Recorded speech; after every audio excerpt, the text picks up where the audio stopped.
갈라디아서 1장을 보겠습니다. 갈라디아서 1장 1절입니다.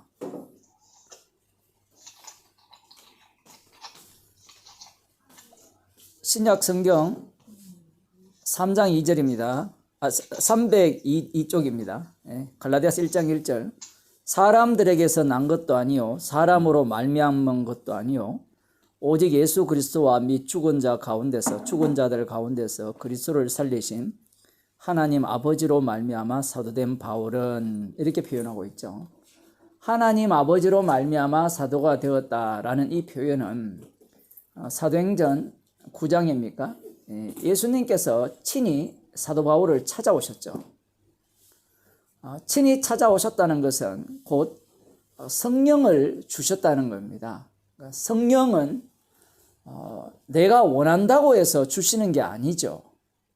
내가 소원한다고 해서 예수님께서 구하라 주실 것이요 찾으면 찾을 것이고 두드리면 열릴 것이라는 그 말씀에서, 누가복음에서 아버지께서 너희에게 성령을 주시지 않겠느냐라고 말씀을 하셨을 때 사람들은 자기들이 두드리고 구하고 이렇게 찾으면 성령을 받을 수 있다라고 생각을 하죠. 그런데 예수님의 말씀은 항상 예수님 자신을 경유해 가버립니다. 그러면 그 기도의 가르침은 예수님 자신의 입으로 나오는 말씀이시기 때문에 그 말씀하신 분에 의해서 친히 그 기도가 이루어집니다. 친히 본인이 십자가에 달려 죽으셔서 3일 만에 부활하시고 주가 되셔서 성령을 보내주시죠. 성령을 받았다라는 표현을 이렇게 말씀을 하고, 성령은 무엇과 이렇게 이 대적 관계에 놓이는가라고 할 때는 사람입니다. 사람에게서 난 복음과 아버지께로 받은 복음, 달리 말하면 예수님께서 죽으시고 부활하셔서 주가 되셔서 아버지께로부터 성령을 받으셔서 그 성령을 우리에게 부어주셨죠. 그 성령은 아버지께 받았으니까 아버지를 가리키는 게 아니고 이미 예수님께서 이 땅에 오셔서 말씀하신 바와 같이 나를 본 자는 아버지를 봤다라는 말씀을 하셨거든요. 그래서 이 땅에서 예수님이 하신 모든 일, 그 십자가 지시는 일이죠. 그 일, 그 내막, 그 내용을 담아서 성령을 부어주시는 겁니다.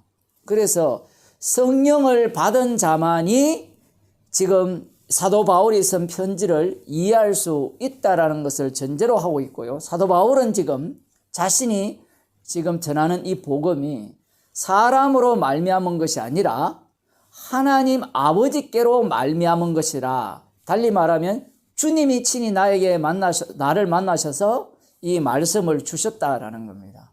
이렇게 함으로 말미암아 이 복음 자체는 출발점 자체가 사람으로 말미암지 않았기 때문에 사람을 기쁘게 하는 복음이 아니라는 것을 이야기하는 거예요. 복음이라는 것은 기쁜 소식인데 사람을 기쁘게 하지 않으면 누구를 기쁘게 하는 복음입니까? 라고 묻는다면 주님 자신을 기쁘게 하는 복음이에요. 하나님께서, 예수님께서 성령을 받고 올라오실 때 그 아버지께서 이는 내 사랑하는 아들이요 내 기뻐하는 자라 말씀하셨잖아요. 아버지께서 기뻐하시는 분은 아들뿐입니다. 그러니까 아들이 영광 돌릴 분은 아버지뿐이고요. 그러면 성도는 뭐냐라고 할 때는 그분의 피로 사신 그리스도의 몸의 지체가 되죠. 그리스도라는 겁니다, 사실은. 왜냐하면 성도 가운데는 그리스도의 영이 거하시기 때문에 우리를 기쁘게 하는 게 아니에요. 예수님을 기쁘게 하는 거예요. 표현을 하자면. 지금 그게 바로 복음이라는 거예요. 오늘 제가 오전에 설교 말씀 중에 그런 말씀을, 미가서러 2장을 언급을 했잖아요. 구약 성경 자체가 그 민수기 16장도 마찬가지고 누가 누구를 대적하고 누가 누구를 핍박을 하느냐라고 할 때는 교회 안에 있는 사람이 교인들을 핍박하고 대적을 해요. 참 특이하죠. 이스라엘 백성들이 이 창세기를 경유해서 들어가면 창세기에서는 누가 누구를 핍박하느냐라고 할 때는 이방인들은 거의 핍박하는 경우가 없어요. 아브라함 때부터 보게 되면. 독특하죠. 아브라함도 그렇고 이삭도 그렇고 호의적이죠.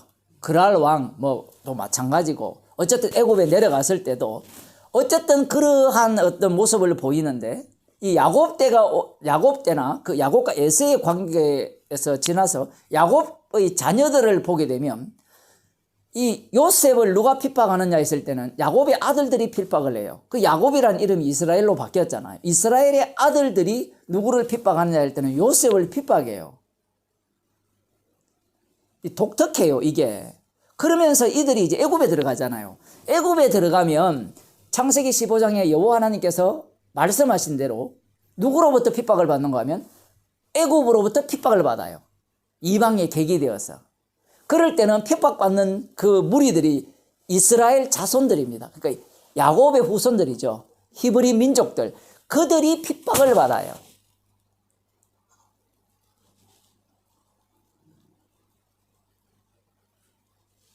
그럴 때는 내부적인 핍박이 없어요.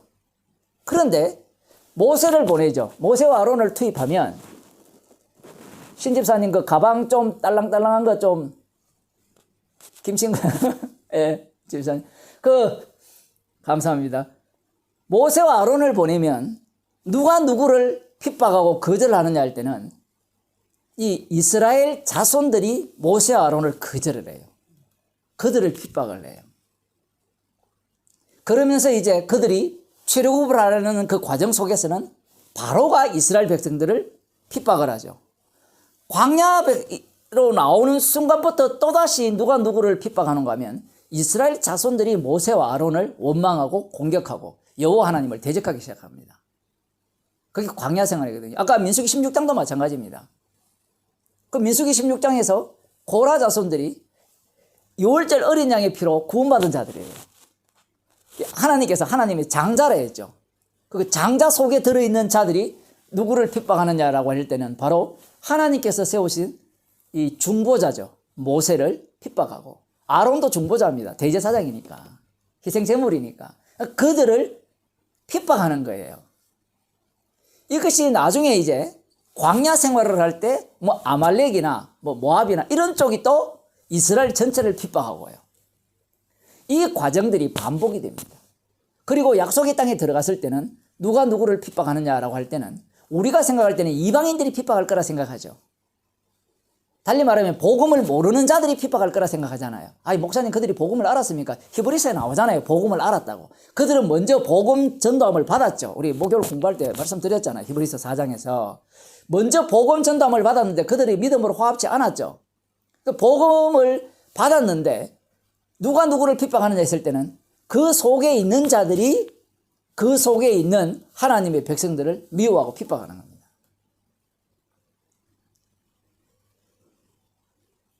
왕조 시대에는 선지자들을 핍박하죠. 하나님께서 선지자들을 보내셔서 하나님의 말씀을 전가할 때 선지자들을 핍박하는 겁니다. 그 미가 선지자가 미가서가 그 내용이죠. 미가가 그 예언을 합니다.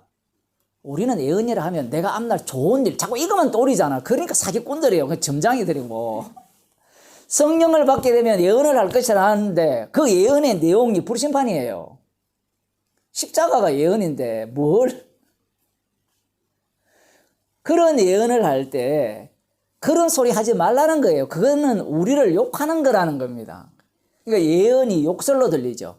불심판한다는 것이 불로서 멸망당하는 것이 그들에게는 욕으로 들리는 겁니다. 그들은 누구냐 할 때는 약속이 있어요. 성전도 있고요. 제사장들도 있고 없는 게 없어요. 율법도 있고 다 있어요. 여호와 하나님을 몰라요? 알아요. 물론 선지자들 너희가 여호와를 모른다, 여호와를 알라 이렇게 외치지만 다 안다라고 이야기해요. 여러분에게 여러분 십자가를 아세요 하면 뭐라고 할 거예요? 난 알아요 할 거 아니에요. 마찬가지예요. 그 사람들도 다 알아요.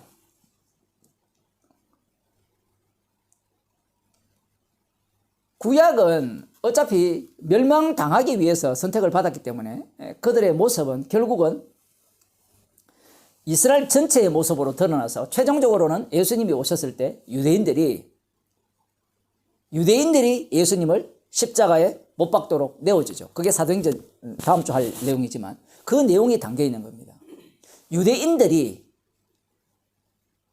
메시아를 죽여버리죠. 약속의 자녀들이. 이방인들이 죽이는 게 아니에요. 그들은 오히려 거들 뿐이죠. 본디오 빌라도는 놓아주려고 했는데 너희들은 이방인의 손을 빌어서 오히려 예수님을 십자가에 못 박아 죽게 해버렸다. 그분이 바로 생명의 주라는 겁니다. 누구를 핍박합니까? 교회가 교회를 핍박하는 거예요. 이런 게 신기하죠. 그럼 우리는 교회니까 다 구원받지 않습니까? 라고 덤빌 거 아닙니까? 교회가 구원받는 게 아니에요. 교회라는 것은 피로 사신 교회죠. 피로 사신 교회를 드러내기 위한 교회가 돼요. 자기 부인이 되지 않는 교회는 교회가 아닙니다. 자, 그런데 재미있는 현상은 예수님이 공생의 기간 제자들과 함께 할 때는 제자들이 예수님을 핍박하거든요. 십자가 질 때도 마찬가지고 사도행전에는 누가 핍박하는가 하면 교인들이 핍박합니까? 안 합니까? 안 하죠. 지금은 안 나타나요. 그런데 사도행전 속에 서신서가 들어가죠. 사도행전에서는 교인들이 핍박하는 게 아니라 외부인들이 핍박을 하죠. 복음을 전할 때. 그런데 서신서로 들어가면 누가 누구를 핍박하느냐 할 때는 교회 안에 있는 사람이 참 성도를 핍박해요. 사실은 사도행전과 서신서를 같이 이렇게 1층, 2층으로 같이 가야 되거든요. 같이 가면 복음을 전할 때 외부인들이 핍박하는 내용도 담겨 있고 사도 바울을 예를 들면 복음을 전했는데 복음을 안다는 자들이 또 사도 바울을 핍박해요. 갈라디아서가 그런 내용입니다.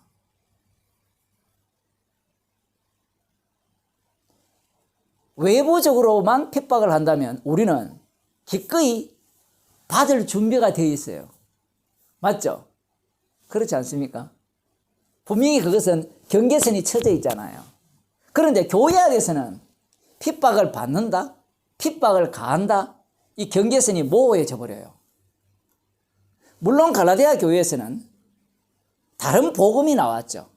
십자가의 피 공로 위에 인간의 행위를 집어넣음으로 말미암아 인간의 가치를 인정하고 결국은 인간이 십자가를 짓밟아 버리고 주의 자리에 올라가는 그 다른 복음을 전하는 자들이 등장해서 진짜 복음을 전하는 자들을 핍박을 가하잖아요. 이러한 어떤 경계선은 분명합니다. 그런데 뒤에 가보면 이 성경 말씀 자체에서 서로 용서하고 서로 용납하고 이런 말씀이 등장하거든요. 서로 화목하고 라는 이 말씀 앞에는 누가 핍박자인지 누가 핍박을 받는 자인지 분간이 안 돼요. 사실은 이 말씀이 우리 가운데 들어버리면요 우리는 다 막새끼가 돼요. 우리가 십자가의 원수가 된다고요. 말씀 앞에서.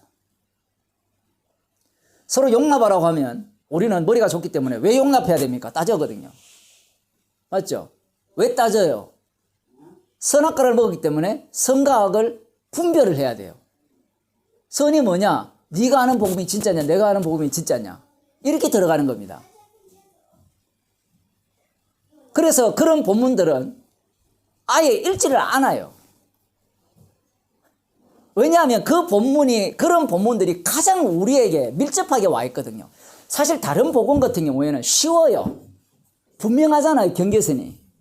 분별이 되잖아요. 예를 들어 어떤 사람이 예수님을 내가 믿음으로 구원 얻는다. 그건 복음 아니야. 이거는 가능하죠. 그런데 복음 안다고 하는 무리들 속에 지금 들어와 있단 말이에요. 그러니까 이 갈라디아서 자체가 이 다른 복음만의 문제가 아니라 진짜 복음이라고 하는 자들 속에서도 쪼개버립니다.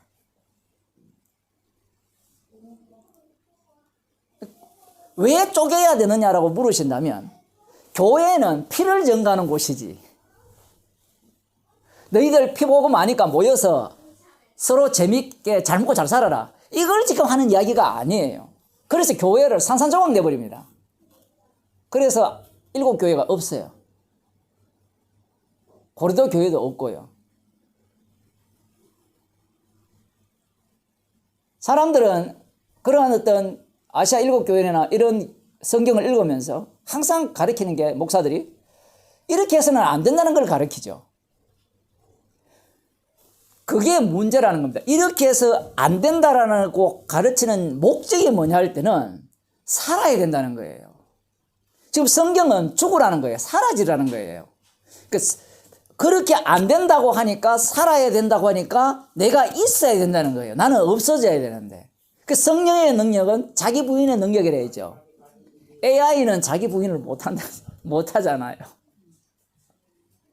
그것은 그냥 맞는 말만 내뱉을 뿐이고, 그것은 마귀가 잘하는 짓이잖아요. 사도 바울입니까? 복음을 전할 때 귀신이 이야기하잖아요. 바울도 알고, 예수도 아는데 니는 어디서 굴러온 짬뽕이냐 할 때는 사실은 어디서 굴러온 짬뽕이 걔 자체가 마귀짓 하고 있잖아요. 이게 재밌잖아요. 왜냐하면 예수 이름으로 물러가라 이러니까 나 바울도 알고 예수도 아는데 니 누구냐? 이 말은 니 내 똘말이 아니냐 이 얘기거든요. 그 내용 자체가 귀신이.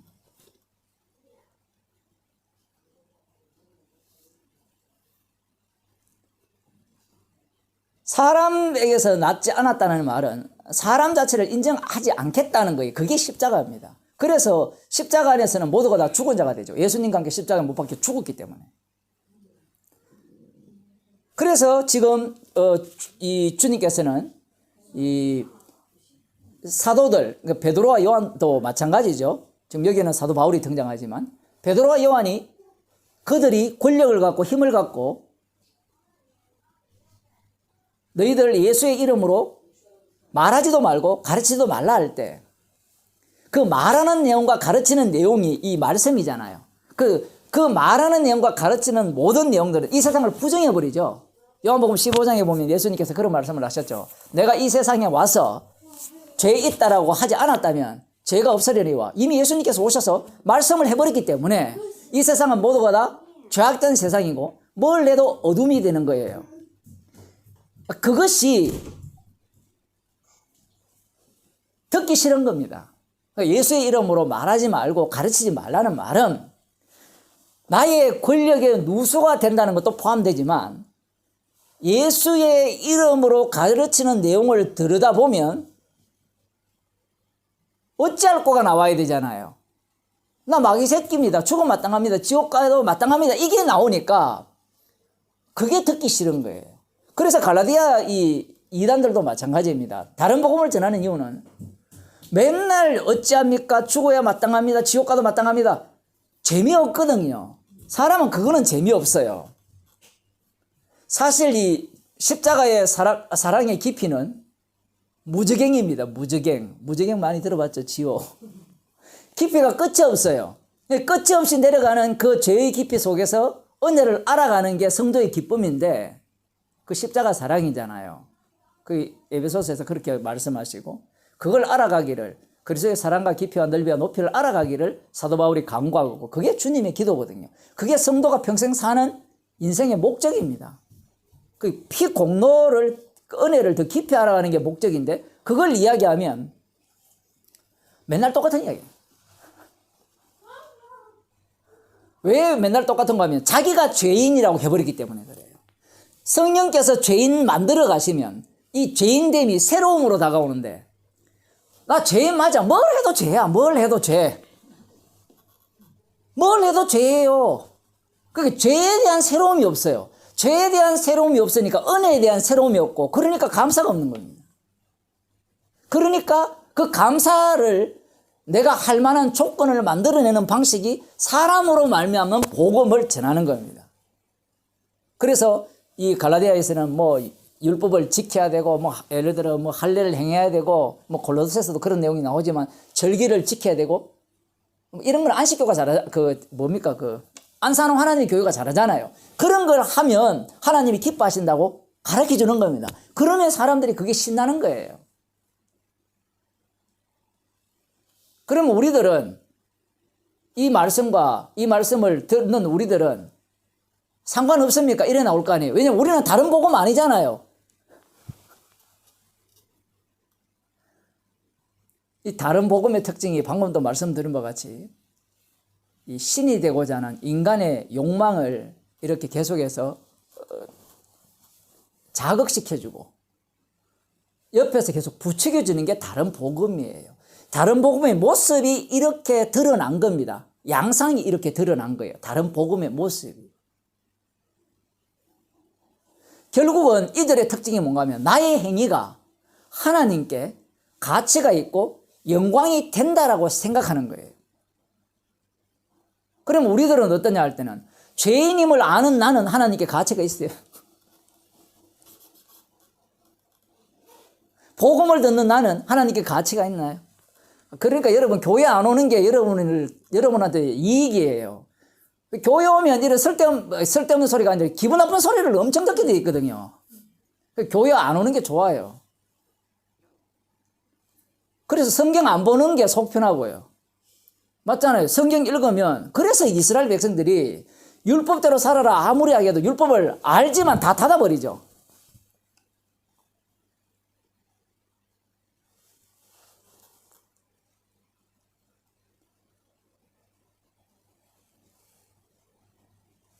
인간이라는 것이 그 악마성이 어느 정도까지 깊이 있게 이렇게 뿌리 박혀 있느냐라고 할 때는 십자가 복음을 안다는 것 자체도 지 행위를 이야기하는 거예요. 행위. 그러니 가라면 가고 오라면 오는 태도가 없어요. 그런 사람들을 보면 다 자기가 대장입니다. 주인 노릇하죠. 그러면 또 묻고 싶죠.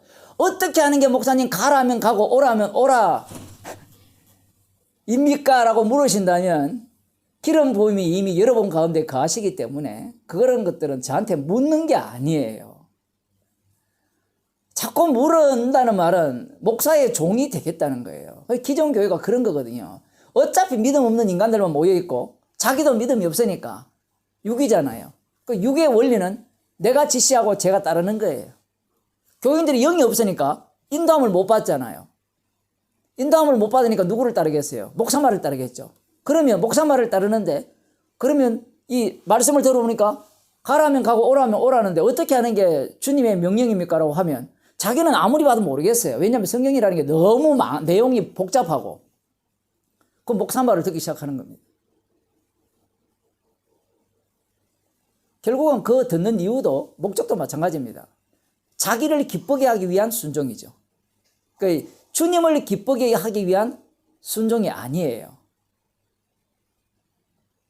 사도 바울이 이미 이 갈라디아서 2장 20절에서 내가 그리스도와 함께 십자가에 못 박혀 죽었나니 이제는 내가 사는 것이 아니라 내 안에 그리스도께서 사신다라고 했거든요. 그러면 이 몸 자체가 이 죽을 몸이죠. 썩을 육체잖아요. 우리 자체가. 예수 믿는다고 안 썩는 게 아니에요. 이 썩을 육체가, 이 죽을 육체가 항상 재밌는 게 주님에 의해서 살림을 받은 거예요. 이 썩을 육체고 죽을 육체인데 살림을 받았어요. 그래서 항상 우리 산자가 죽음에 넘겨오는 겁니다. 죽음에 넘겨온다 했을 때는 내가 주를 위해 죽음에 넘기고 있습니다. 이거는 쉬워요. 왜냐하면 그거는 자기 부인 안 해도 돼요. 죽음에 넘기면서 나를 긍정하면 되잖아요. 목사님 그런 거는 힘든데요. 여러분 그 애국자들 보세요. 독립투사들 얼마나 많습니까? 그런 사람들 나라를 위해서 국가를 위해서 내 한 몸 던지는. 옛날에는 그런 게 많았잖아요. 한국에도 노조운동하면서 자기 몸에 불살 지르고 민주운동하면서 불살 지르고 뛰어내리고 죽는 그런 일들이 적지 않거든요. 그런 것들은 자기 부인이 되는 게 아니에요. 자기 긍정이에요. 자기 긍정을 위해서는 사람이 고린도전서 13장에 나오죠. 자기 몸을 불살에게 내어줄지라도 사랑이 없으면 아무것도 아니에요. 이게 진짜 이상한 말이잖아요. 자기 몸을 불살에게 내어줬으면 그것보다 더 큰 사랑이 어디 있어요. 형제를 위하여 목숨을 버린 것보다 더 큰 사랑이 없다 했는데 그런데 자기 몸을 불살에게 내어줄지라도 사랑이 없으면 아무것도 아니에요. 그 자기 부인이 안 된 겁니다. 자기 목숨을 내어주는데 불살내면서 내어줘요. 성령이 아니면 자기 부인이 불가능합니다. 그런데 말씀 자체가 참 독특하게도 성령이 없이도 할 수 있는 내용으로 가득 차버렸어요. 실제로 그렇게 전개되어 있잖아요. 얼마든지 흉내 내릴 수 있어요. 주님의 말씀이 이런 식으로 접근하시는 이유가 육에 속한 자들을 속아내기 위한 작업입니다. 결국은 사람들에게로 말미암은 그 복음, 사람으로 말미암은 복음은 마귀로부터 이렇게 발생된 복음이죠. 그 마귀가 준 복음, 그 요한복음에서는 너희 아비는 마귀라 했잖아요. 그 마귀가 준 복음의 특징이 뭐냐라고 할 때는 성경 말씀을 통해서 내가 영생을 얻는 거예요. 단순히 영생 얻는 게 목적이 아니에요. 영생 얻으면서 자기가 어느 자리로 올라가야 되느냐라고 할 때는 주의 자리로 올라가야 돼요. 그게 바벨론 제국의 모습이잖아요. 하늘 보좌에 앉아서 까불지 마. 하나님 너 아무것도 아니야. 내 밑에 꿇어. 이거거든요. 그게 바벨론이 이스라엘을 사로잡았을 때, 남유다를 사로잡았을 때 한 짓이잖아요. 성경 기명을 다 빼서 가져간 이유가 네 뭐 하나님 좋아하고 있네. 너 내가 믿는 신 손 아래에 있어. 신은 자기 자신이니까. 느부갓네살 자신이니까. 그러니까 성경 기명들을 다 뺏어서 가는 거예요. 그러한 태도를 지금 여기에서 보면 사람에게서 난 복음의 특징인 겁니다. 나를 기쁘게 하는 것은 복음이 아니에요. 십자가만 나오는 것이 복음이에요. 하나님을 기쁘게 하는 것도 복음이 아니에요. 왜냐하면 하나님을 기쁘게 한다면 분명히 성경에 나오는데, 하나님의 말씀을 듣는 내용도 나오고 기쁘게 한다는 표현이 나오는데, 이 하나님 개념이 오늘날 한국 교회에서는 유대교식으로 만들어졌기 때문에 하나님을 기쁘게 한다 했을 때는 나로부터 출발해버리죠. 십자가가 빠져버립니다. 그래서 사도 바울이 십자가 외에는 잘하는 것이 없다고 가버립니다. 이것은 요한복음 원리와 마찬가지죠. 하나님을 믿는, 여호와 하나님을 믿는 것이야말로 우상 숭배 중에 우상 숭배가 되고요.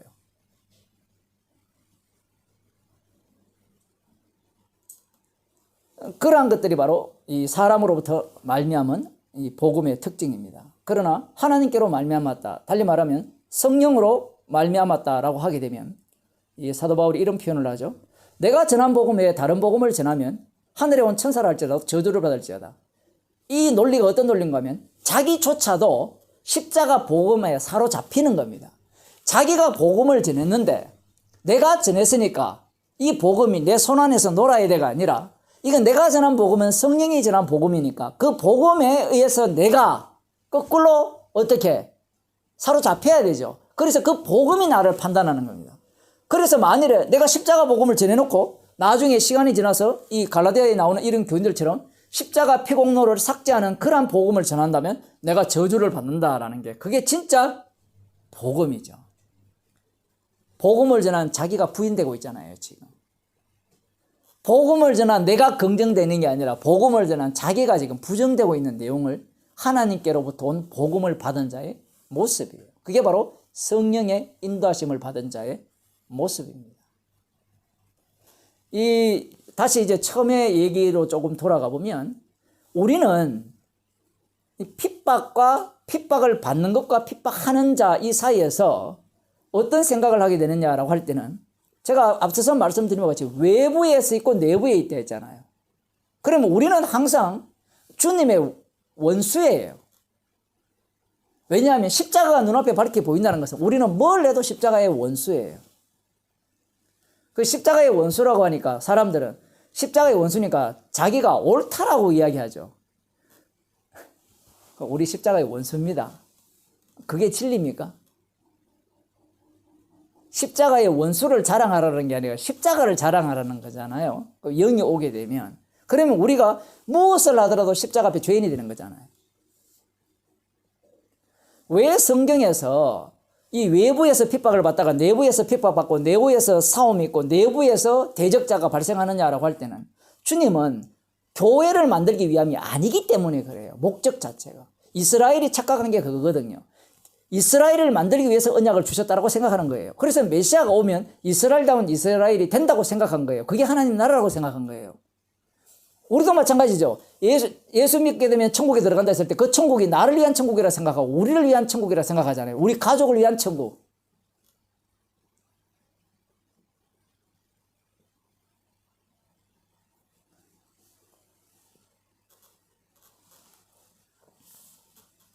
그래서 주님이 가족을 해체시켜버리고 모든 것들을 해체시켜버립니다.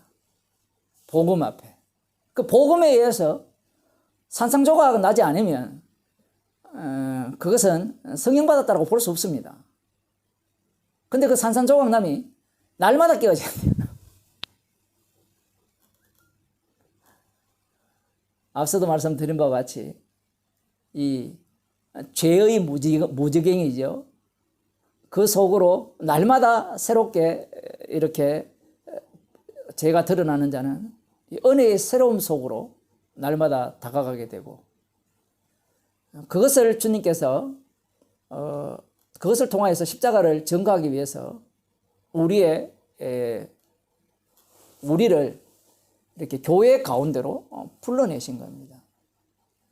주님이 오늘 제가 설교 원고에 그런 얘기가 있거든요. 어떤 게 있는가 하면, 우리들은 홀로 신앙생활하는 것은 되게 쉬워요. 많은 사람들이 내가 복음을 연구하고 배우고 하면 은혜를 알았다 생각하는데, 근데 주님이 모이기를 힘쓰라 했어요. 모이기를 힘쓰라 하니까 사람들이, 제가 또 그 생각이 나는데, 어떤 분이 뭐 복음을 알았다고 하는 그 사람이 나보고 화를 내면서 왜 그런 소리를 하냐고, 거의 뭐 음성을 엄청 높이면서 목사라는 이름도 다 빼부르고 네가 왜 그런 소리 하냐고. 그 집사님이죠. 뭐 집사님이라고 불러줄게요. 교회에서 목사한테 상처를 많이 받은 거예요. 상처받으면 상처받은 한풀이 하라고 복음을 줬습니까? 복음을 전해야죠. 왜 모이기를 힘쓰라 했어요? 네 같은 인간을 드러내기 위해서 모이라고 한 거예요. 혼자 있으면, 글 쓰고 혼자 있으면 얼마나 신앙생활 잘합니까? 안 그래요? 한번 만나보세요. 저부터 한번 만나보세요. 어떤 인간인지.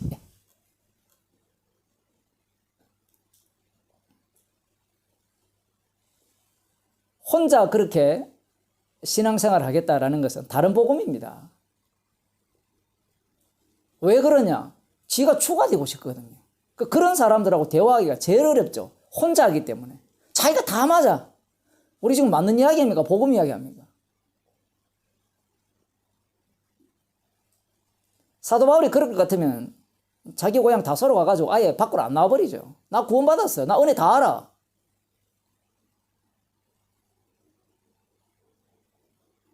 그 뭐 힘든 고생 왜 합니까?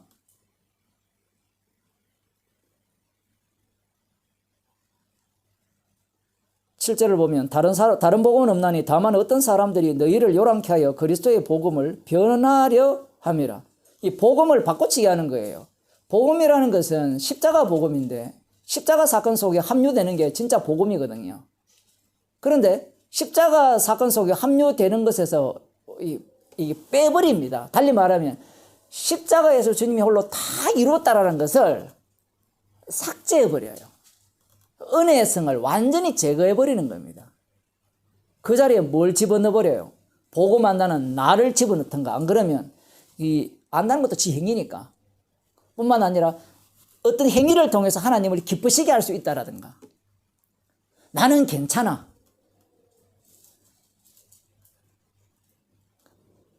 제가 그렇게 설교 원고에 이렇게 써놨습니다. 고성이 되었다. 발음이 좀 이상하죠? 고성이 되었다. 중들 중에 아주 훌륭한 깨달음, 도를 터득한 그러한 어떤 고성이 되는 그런 경우를 보게 돼요. 그래서 주님은 자기 백성을 정신없는 곳으로 몰아넣는 거예요. 계속해서. 모이기를 힘쓰라니까 우리가 뭐 모이기를 힘쓸 수 있겠어요? 주님이 그 말씀을 이루어내시죠. 그 말씀 속에 말려드는 겁니다. 성도는. 지금 이렇게 다 흩어져서 예배 드리지만 혹시 제가 한국에 가서 오세요 하면 뭐 올지 안 올지는 모르겠지만 지금은 다 거룩하게 보이잖아요. 같이 한번 모여보세요. 어떤지. 그런 말이 있죠. 멀리서 보면 100m 거리에서 보면 10m 거리에서 보면 미녀인데 가까이서 보면 못생겼다고. 죄가 더한 곳에 은혜가 넘치는 겁니다. 다른 복음은 죄를 삭제해버리고 그 죄가 나올 자리에 자기의 옳은 행위를 집어넣어서 십자가의 은혜성을 완전히 제거하는 그러한 복음이 다른 복음입니다.